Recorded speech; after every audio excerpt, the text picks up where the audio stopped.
What's up, everybody? Welcome back to From the Crypt. I'm Derek, and today I'm talking about some 2024 horror that I'm trying to squeeze in before I do my top 10 horror movies of 2024.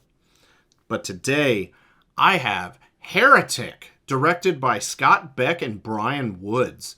This was released November 8th in theaters, and it was just recently put on VOD within the last couple weeks. And, of course, I heard about it and had to check it out. So, let me say a mild spoiler warning is in effect. I'm going to try to keep this as spoiler-free as humanly possible. There will be a couple things here and there. Nothing that I'm going to say will be major or ruin your overall experience. So, what is the super quick plot synopsis? All right, a couple of Mormon missionaries go to the wrong house. Simple enough, right? So who is in Heretic? We have got Hugh Grant as Mr. Reed, Sophie Thatcher as Sister Barnes, and Chloe East as Sister Paxton. Now, what is good about Heretic? First, before get the performances. Oh my God. All three of them did just a phenomenal job. But Hugh Grant, he has this way of he's not saying anything scary by any means. Like, he's not like, I'm going to kill you, or anything like that. And I know that was not a Hugh Grant impersonation. That just is the first thing that came to my head. But the stuff he's saying is not scary, but for some reason you're just like, I don't trust this guy, like, at all. But I also want to take a moment and just shout out, this year has just been absolutely freaking awesome. Especially when we're talking about just single performances wise. Like, the movies I'm about ready, or the actors from the movies I'm about to reference.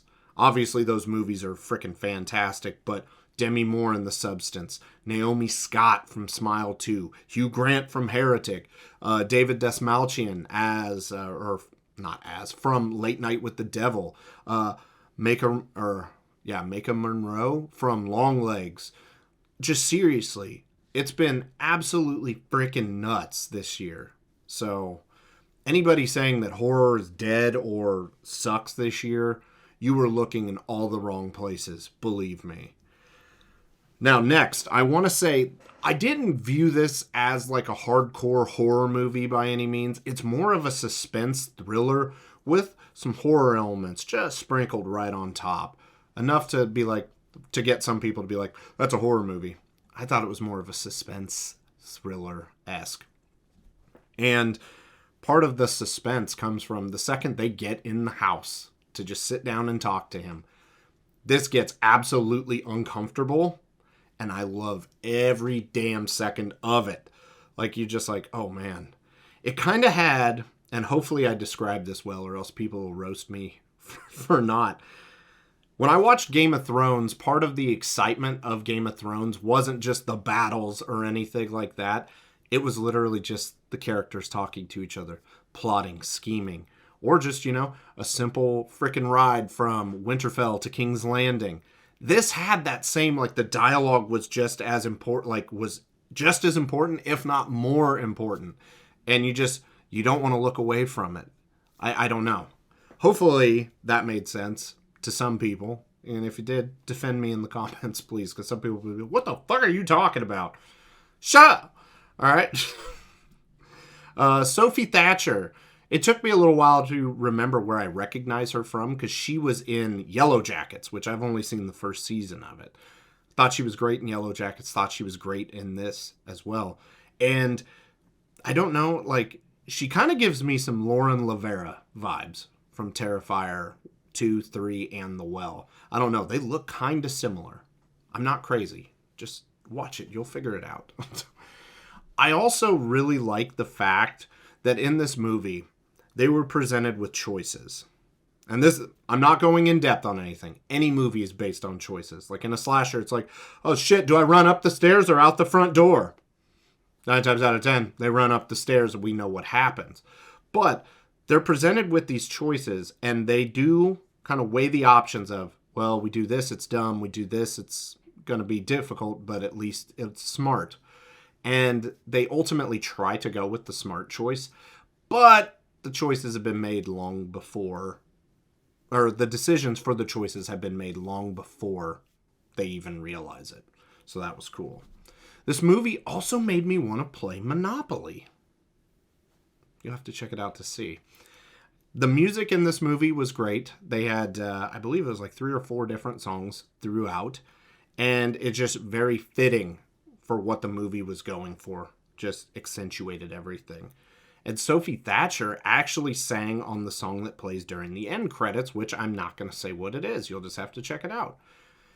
Now, there was a twist that surprised my wife and I. And at first, we weren't super on board with it. But by the end, we were completely happy and very satisfied with everything that transpired. It didn't give us what we thought we wanted. It gave us exactly what we needed.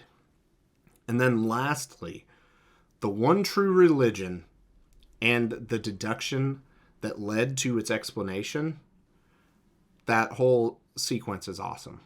And that's all the more I'm going to say on that. Now, what's bad about Heretic? This one's just more of a gripe for me. Burger King is not better than In-N-Out. Get the fuck out with that shit. If you honestly have never had In-N-Out or you don't like In-N-Out, I don't get it. Other than maybe a distance factor and you just don't have taste buds. In-N-Out is effing amazing. Anyways, sorry, that was random. But now I am going to throw this out because this isn't a negative for me, but it could be a negative for other people. Religion is the main topic of this movie. And for some people, that can make them feel very uncomfortable and upset about the way certain things are discussed and just where the movie goes. So I guess if you are, if you are easily offended by that stuff, this movie may not be for you. Because like I said, I wasn't offended by it by any means. I mean, I practically grew up in Nauvoo. And so any Mormons, if a Mormon watches this, knows, oh yeah, that's a big Mormon area. That's a big town. So I was already very, very familiar with most of the Mormon religion, just from friends in high school and stuff. And, honestly, religion, I don't know. I'm not going to preach to you. Don't preach to me. So, rewatch by review. Would I watch this again? Yes. And I want to watch it at least one more time, just to kind of see how everything is pieced together. Would I buy this? Yes. I definitely want to buy this. And what score would I give this? Originally, I was going to settle for an 8.5. But then I decided, fuck it. This gets a 9. I had a great time with this movie. It made me feel uncomfortable in the best ways. There was great performances.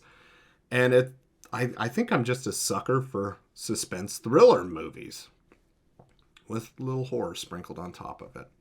But that will do it for Heretic, guys. Make sure to comment down below and let me know what you thought of Heretic. Drop a like on the video if you enjoyed yourself today, and consider subscribing to the channel if you have not already. And yeah, that will just about do it. Have a good one.